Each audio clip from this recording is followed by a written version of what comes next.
Hi, நான் வந்து silky மில்கியோட அம்மா. சில்க் வந்து எங்கள் வீட்டுக்கு வந்ததே வந்து ஒரு மிரக்கிள் தான், ஒரு இன்சிடெண்ட் தான். ஒரு நாள் மத்தியானம் நான் என் பையன் பொண்ணு, எனக்கு ஒரு பையன் ஒரு பொண்ணு, நாங்கள் 3 பேர் வந்து பேசிகிட்டு இருக்கப்போ என் பையன் வரேன்னு கிளம்பி போனான். ஏன்னா அடிக்கடி வந்து என் பையனும் பொண்ணும் வந்து பேசிக்குவாங்க, வீட்டில் நம்ம பெட்டு வைக்கணும், பெட்டு வேணும்னு. அப்போது நான் சொல்லுவேன், உங்களை வச்சுருக்கிறதே கஷ்டம், இதில் பெட்டை வர கூட்டிகிட்டு வந்து நான் கஷ்டப்படணுமா அப்படின்னு நான் கேட்பேன். ஒரு தடவையும் நான் கேட்குறப்போ அவங்க சிரிச்சுட்டே ஏதாவது ஜோக் பண்ணிட்டு போயிடுவாங்க. பட் அன்னைக்கு மத்தியானம் வந்து அவன் கிளம்பி போனான். எங்கே போனான்னு தெரில, எதுக்கு போனான்னு தெரியல. ஃபோன் பண்ணால் ஃபோன் எடுக்கலை. கொஞ்ச நேரம் கழித்து என் பொண்ணுக்கு வந்து ஒரு ஃபோட்டோ அனுப்புனா, காரில் வந்து பக்கத்து சீட்டில் வந்து ஒரு பூனைக்குட்டி உட்காந்துருக்கிற மாதிரி. அப்போது பொண்ணு ஓடி வந்து என்கிட்ட வந்து காட்டினா, அந்த மாதிரி அம்மா அண்ணன் பூனை வாங்க தான் போயிருப்பான் போல், ஒரு பூனைக்குட்டி வந்து ஃபோட்டோ அனுப்புனா அப்படி. வீட்டுக்கு வரப்போ அந்த பூனையோடு தான் வந்தான். அப்போது எதுக்குடா வாங்கிட்டு வந்தேன்னா, இல்லைம்மா இன்னொரு நம்மளை மாதிரி ஒரு தமிழ் ஃபேமிலி இங்கே இருக்காங்க, ஸோ அவங்க வீட்டில் ஒரு பூனையை வாங்கிட்டு அவங்க காட்டியிருக்காங்க ஃபோட்டோ அனுப்பி. அதை பார்த்தோன்னே உனக்கு ஆசை வந்துருச்சு, அதனால் எனக்கும் பூனை வேணும் அப்படின்னு சொன்னோடனே அவங்களே இவனை கூட்டிகிட்டு போய் ஒரு பூனை விற்கிறவர்கிட்ட போய் பார்த்துருக்காங்க. 3 பூனை இருந்திருக்கு. அதில் இவனை தான் வந்து என் பையனுக்கு ரொம்ப பிடிச்சது. இவனுக்கு வந்து கலர் ஒரு கண்ணும் ஒரு கலரில் இருக்கும். அதை பார்த்தோன்னே அவன் ரொம்ப ஆசைப்பட்டனால கூட்டிகிட்டு வந்துட்டான். எங்களுக்கு இது வந்து ஆணா பெண்ணா எதுவுமே தெரியாது. ஒரு 25 நாள் குழந்த சில்க். அப்போது வந்த உடனே எனக்கு வந்து அவனை கையில் தொடுறப்போ பட்டை தொட்ட மாதிரி தான் இருந்தது. அவ்வளோ சாஃப்டாக ஒரு சின்ன ஒரு குழந்த, ஒரு கையளவு தான் இருந்தது. அதை பார்த்தவும் நான் ஃபீல் பண்ணோன்னே இது சில்க்கு தான் அப்படின்னு நான் முடிவு பண்ணேன்.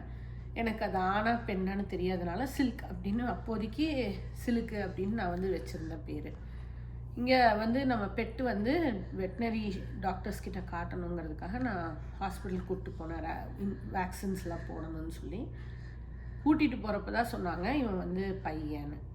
நீங்கள் நினச்சிக்கலாம் இது வந்து ஒரு பர்ஷியன் கேட்டு அப்படின்லாம், அதெல்லாம் கிடையாது. இவன் ஒரு டொமஸ்டிக் ஷார்ட் ஹேர் ப்ரீடு தான். அது வந்து இந்த ஊரில் ஒரு நாட்டு பூனை ரகம் தான். அப்போது டாக்டர்ஸ் வந்து இவன் ஒரு பாய் கேட் அப்படின்னு சொல்லிட்டாங்க. ஓகே. அதுக்கப்புறமா என்ன சொன்னாங்கன்னா, ப்ளூ கலர் ஐ இருக்கிறனால இவனுக்கு வந்து காது கேட்காம போக வாய்ப்பு இருக்குது, செக் பண்ணணும்னு டெஸ்ட் பண்ணாங்க. அப்போது இவனுக்கு காது கேட்காதுன்னு சொன்னாங்க. நான் வந்து இவன் பொம்பளை பூனைன்னு நினச்சிட்டு தான் ஹாஸ்பிட்டலில் பேர் வந்து சில்கின்னு கொடுத்துட்டேன் ஃபஸ்ட்டு, அவங்க அந்த கார்டு போடுறப்போ. ஸோ அதுக்கப்புறமா தான் எங்களுக்கு தெரியும் அவன் வந்து ஒரு பாய்னு. அதனால நாங்கள் அதை கண்டினியூ பண்ணிக்கிட்டோம், அப்படியே சில்கின்னே நாங்கள் கண்டினியூ பண்ணிக்கிட்டோம். அப்போது டாக்டர்ஸ் வந்து இது காது கேட்காத பூனைன்னு சொன்னோன்னே எங்களுக்கு இட்ஸ் ஓகே, ஏதோ ஒரு காரணத்தினால கடவுள் வந்து அந்த பூனை எங்கிட்ட அமைச்சிருக்காரு. அதுக்கப்புறம் அதை நாங்கள் வந்து விட்டணுமோ, அந்த பூனை வேண்டான்னு சொல்லணுமோன்னு நாங்கள் என்றைக்குமே எங்கள் ஃபேமிலியில் 4 பேருமே நினச்சதில்ல. அட் தட் பாயிண்ட் வந்து இட்ஸ் ஓகே, காது கேட்கலன்னு சொல்கிறாங்களேடா அப்படின்னு நான் பார்த்தேன் என் பசங்களை இட்ஸ் ஓகேம்மா அப்படின்னாங்க. அதனால் நானும் வந்து பெருசாக அது ஒரு குறையாக எங்களுக்கு தெரியல, ஏன்னா 20 நாள் குழந்தையிலே எங்களுக்கு தெரிஞ்சிருச்சு. பட் இந்த குழந்தைய வந்து இந்த பூனையை வந்து நாங்கள் வேண்டான்னு சொல்லியிருந்தோம்னா, இந்த ஊரில் வந்து கொஞ்ச நாள் வச்சுருப்பாங்க, யாருமே அடாப்ட் பண்ணல அப்படின்னா அவங்க வந்து அதை வந்து பூனையை வந்து இன்ஜெக்ஷன் போட்டு அதை வந்து நல்ல விதமாக அதுக்கு வந்து அதனோட இயற்கையை எழுத வச்சுருவாங்க. ஸோ அப்படி வந்து இங்கே வந்து பண்ணுவாங்கங்கிறது எனக்கு அன்றைக்கெலாம் தெரியாது. அவ்வளோவா எங்களுக்கு அவேர்னஸ்லாம் கிடையாது கேட்டை பற்றி. வீட்டுக்கு கூட்டிகிட்டு வந்துட்டோம், அவனுக்கு வேண்டியதெல்லாம் வாங்கி கொடுத்தோம். அப்போது நாங்கள் அவனை ட்ரெயின் பண்ண ஆரம்பித்தோம். இப்படி நாய்க்கு கூப்பிட்ற மாதிரி கம்னு சொன்னால் ஓடி வருவான், இப்படி கை சேகை செஞ்சால் வரணும்னு அர்த்தம். அதுக்கப்புறம் வந்து அவன் வந்து இப்படி டேபிளை தட்டுனா மேலே ஏறணும்னு அர்த்தம். தட்டை எடுத்தோன்னா உடனே சாப்பிட்ணுன்னு அர்த்தம். அவனோட உலகம் பொறுத்த வரைக்கும் எல்லாமே அவன் வந்து புதுசாக கற்றுக்கணும், அதை என்னன்னு நான் தெரிஞ்சுக்கணும், ஆராயணும். அப்படி தான் அவனோட உலகம் ஃபுல்லாகவே இருந்துச்சு. அவன் வந்து ஒரு சின்ன விஷயமும் அது என்னங்கிற க்யூரியோசிட்டியும் அந்த அட்வென்ச்சர் குணம் மட்டும்தான் சில்குக்கு இருந்துச்சு. அவன் என்றைக்குமே வந்து ஒரு காது கேட்காத பூனையாக அவன் உணர்ந்ததும் இல்லை, நாங்கள் அவனை உணர வச்சதும் இல்லை. அப்படியே நாள் போயிட்டு இருந்துச்சு. அவன் ரொம்ப ஆக்டிவாக இருப்பான், ரொம்ப விளையாடுவான். ஒரு 6-7 அடி ஹைட்டில் தான் எப்போவுமே உட்காந்துருப்பான்.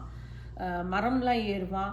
அந்த காது கேட்காத சூழ்நிலையிலையும் வீட்டோட டோர் ஓப்பன் பண்ணி வச்சப்போ ஓடி போய் ஒரு ஒரு புறாவை வந்து வேட்டையாடினான்.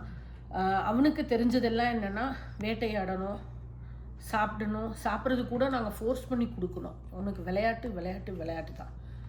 அப்படியே சில்கோட காலகட்டம் போயிட்டுருக்கிறப்போ ஒரு 7-8 மந்த்ஸ் ஆகிறப்போ டாக்டர்ஸ் வந்து சொன்னாங்க, நியூட்ரு பண்ணிடுங்க. நியூட்ரு பண்ணுறது வந்து ரொம்ப நல்லது கேட்ஸ்க்குன்னு. ஆனால் எங்கள் வீட்டில் வந்து அந்தளவுக்கு அவேர்னஸ் எங்களுக்கு இல்லை, ஏன்னா நாங்கள் இது வரைக்கும் பெட்டு வளர்த்துனதில்லை. ஸோ நாங்கள் வந்து கொஞ்ச நாள் வெயிட் பண்ணிகிட்டே இருந்தோம். அவன் எப்போவுமே வீட்டில் டாய்ஸோடு விளையாடுறது, எப்போவுமே வந்து ரொம்ப அவனோட ரொட்டீனில் அவன் ரொம்ப கரெக்டாக இருப்பான். அது வந்து அவனோட கேரக்டர், அவனோட பிஹேவியர் எல்லாமே அப்படி தான். இன்றைக்கும் அப்படி தான். ரொம்ப ஒரு அவனோட அட்வென்ச்சர் குணத்தில் எந்த விதமான மாற்றமும் இல்லாமல் தான் இந்த 3 வருஷமாக இருக்கான். இவனுக்கு காது கேட்காதனால இவனை நம்ம வந்து எங்கேயுமே வெளியிலையோ எங்கேயுமே நம்ம அனுப்ப முடியாது. எப்போவுமே என்னோடய கண் பார்வையிலே தான் இருப்பான். நான் வந்து ஒரு வாஷ்ரூம் போனாலோ இல்லை நாங்கள் வெளியில் போனாலோ எங்கே போனாலும் அவன் எனக்கு கூடவே தான் இருப்பான் சில்க்கு. ஒரு கிச்சனில் நான் உட்காந்து சமைச்சிட்டு இருந்தேன்னா திரும்பி பார்த்தேன்னா அவன் எங்கே இருந்தாலும் என்ன தான் பார்த்துட்ருப்பான். ஒரு ஒரு செகண்ட் நான் வந்து மேலே பெட்ரூம் போனேன்னா தேடுவான், கூப்பிடுவான். கழுத்தில் எப்போவுமே மணி கட்டியிருப்போம். எதுக்குன்னா இவன் எங்கே இருக்கான்னு தெரியாது சில சமயத்தில் எங்களுக்கு. அதனால் அந்த மணி வந்து எப்போவுமே கழுத்தில் கட்டியிருப்போம். மணி சத்தத்தில் கண்டுபிடிப்போம். எங்கேயாவது இவன் போய் உட்காந்தான்னா எனக்கு தெரியாதுங்கிறதுக்காக இவன் போகிறதுக்கு முன்னாடி வந்து குரல் கொடுப்பான், நான் அந்த இடத்துக்கு போகிறேன் அப்படின்னு. ஸோ 7-8 மந்த்ஸ் வரைக்கும் இந்த மாதிரி நார்மலாக இருந்த கிட்டி ஒரு 8 மந்த்ஸுக்கு அப்புறமா வந்து பார்த்திங்கன்னா அப்நார்மலாக பிஹேவ் பண்ண ஆரம்பித்தான். எப்படின்னா ரொம்ப வைல்டாக பிஹேவ் பண்ணுறது, ஹிஸ் பண்ணுறது, கடிக்கிறது, ஸ்க்ராட்ச் பண்ணுறது. அவனோட பிஹேவியரல் சேஞ்சஸ் வந்து ரொம்ப ஜாஸ்தி ஆயிடுச்சு. எங்களுக்கு வந்து அதை அனலைஸ் பண்ணவே முடியல. அப்போது டாக்டர்ஸ்கிட்ட கூப்பிட்டு போனாலும் அவன் ரொம்ப அக்ரெசிவாக இருக்கிறனால ஒவ்வொரு டைம் அவனை கூப்பிட்டு போகிறப்போ செடேட் பண்ணி தான் கூட்டிகிட்டு வரணும்பாங்க. ஸோ அவன் வந்து ரொம்ப அக்ரெசிவாக மாறிட்டான். அக்ரெசிவாக மாறினதுக்கப்புறமா எங்களுக்கு வந்து என்ன பண்ணுறதுனே தெரில. அப்போது ஒரு ஸ்டேஜில் வந்து will go and will neuter him அப்படின்னு சொல்லிட்டு நியூட்ரு பண்ணுறதுக்காக கூட்டிகிட்டு போனோம். அப்போது வந்து நியூட்ரு பண்ணுறப்ப அவன் ஒரு 4 kg தான் வெயிட் பண்ணான். ஆக்சுவலி அவன் வந்து ஒரு அண்டர் வெயிட் கேட்டாக இருந்தான். அப்போது வந்து நியூட்ரு பண்ணிவிட்டு வந்த அதுக்கப்புறத்துலேருந்து நாங்கள் ஒரு புது சில்கியை பார்க்குறோம். அதாவது ஒரு 7-8 மாதம் வரைக்கும் இருந்த ஒரு சில்கியை வந்து திருப்பி நாங்கள் பார்க்க ஆரம்பிச்சிட்டோம்.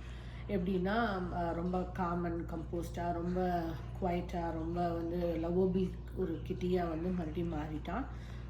அவனோட அந்த அன்பு, அவனோட அந்த புர் பண்ணுறது, பிஸ்கெட்ஸ் பண்ணுறது, அவனோட அந்த கடில் பண்ணுறது, அவனோட அந்த ஒரு பூனைக்குன்னு இருக்கக்கூடிய இயல்பான குணாதிசயங்கள் எல்லாமே அவன்கிட்ட திரும்பி வர ஆரம்பிச்சுது. ஸோ நாங்கள் என்ன கற்றுக்கிட்டோம் அப்படின்னா, நியூட்ரு பண்ணுறது ஒரு குறை இல்லை, நியூட்ரு பண்ணுறது வந்து ஒரு கரெக்டு. அதை கரெக்டான ஏஜில் பண்ணிட்டோன்னா அந்த கேட்ஸ்க்கு வந்து அது ரொம்ப நல்லது அப்படிங்கிறத நாங்கள் புரிஞ்சுக்கிட்டோம். ஸோ அதுதான் நாங்கள் இனிமேல் யாராக இருந்தாலும் நாங்கள் அதுதான் நாங்கள் சொல்லவும் செய்வோம். ரெண்டாவது வந்து என்ன அப்படின்னா, இவனுக்கு ஒரு 3-4 மாதம் குழந்தையா இருக்கிறப்போ ஒரு டைம் தயிருக்கு வந்து நான் கொடுத்துட்டேன் சாப்பிட்றதுக்கு.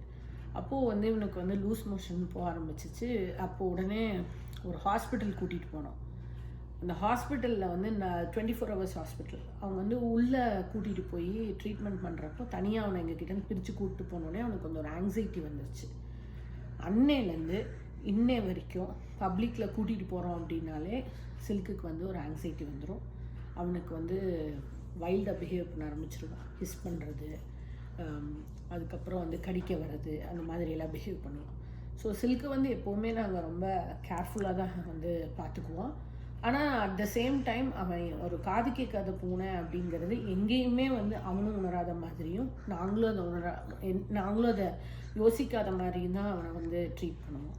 அவன் கூட இருக்கிற அந்த இன்னொரு கேட்டையும் அவனையும் ஒரே மாதிரி தான் ட்ரீட் பண்ணுவோம். 2 பேர்த்துக்கு ஒரே மாதிரி சாப்பாடு தான், எல்லாமே ஒரே மாதிரி தான். நாங்கள் ஃபஸ்ட்டு காது கேட்காத பூனைங்கிறது சொல்ல வேணாம் வெளியில் யூடியூப்பில் அப்படின்னு தான் நினச்சோம்.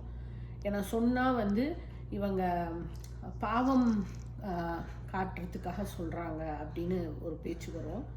ரெண்டாவது வந்து நாங்கள் அப்படி சொல்ல வேண்டாம், அவனும் ஒரு நார்மல் கேட்டால் தானே நம்ம வளர்க்குறோம், அப்படி இருக்கட்டுமே அப்படின்னு தான் நாங்கள் நினச்சோம். பட் ஏன் சொல்கிறோம் அப்படின்னா, at one point of time சொல்ல வேண்டிய சூழ்நிலை பிற்காலத்தில் வரப்போ நீங்கள் ஏன் இப்போ சொல்கிறீங்கிற கேள்வி வரக்கூடாது. ஸோ அதுக்காக தான் சொல்கிறோம். பட் என்றைக்குமே வந்து அது ஒரு குறையாக நாங்கள் வந்து உணர்ந்ததும் இல்லை, ஃபீல் பண்ணதும் இல்லை.